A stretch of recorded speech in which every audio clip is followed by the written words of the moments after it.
कोणतीही pregnant lady प्रेग्नन्सीमध्ये काहीतरी व्यायाम करावेत हे नक्की मनोधारणा असते आणि घरातून पण सांगण्यात येतं की तुम्ही व्यायाम केला पाहिजे.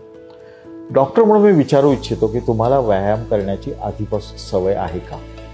तर तुम्ही ऑलरेडी काही व्यायाम करत असाल तेच सगळे व्यायाम एखाद दोन लेवल कमी प्रमाणात प्रेग्नन्सीमध्ये चालू ठेवा, काही चुकीची गोष्ट नाही.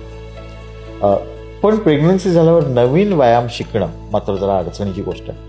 नवीन व्यायाम शिकू शकता आणि शिकावेत पण योग्य ट्रेनिंग घेऊनच ट्रेनरकडूनच शिकले पाहिजे. तर प्रिस्टिज वुमन्स हॉस्पिटलमध्ये श्रुती मूर्ती हे फिजिओथेरपिस्ट आहेत किंवा डॉक्टर सुमती कुलकर्णी मॅडम आहेत. त्या पण एक ॲनेस्थेशिओलॉजिस्ट आहेत, पण ते गर्भारपणातील व्यायामाच्या एक्सपर्ट्स आहेत किंवा योगा काउन्सिलर आणि टीचर आहेत. तर ह्यांच्याकडून प्रेग्नन्सीमध्ये व्यायाम शिकून घेतलं पाहिजे.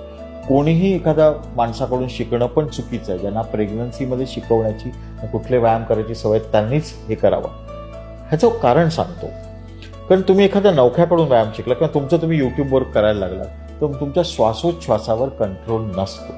तेव्हा एखादी व्यायामाची पोज करताना तुम्ही श्वास जास्त वेळ रोखून धरू शकता आणि अशा वेळी इंट्रा ॲब्डॉमिनल प्रेशर वाढतं.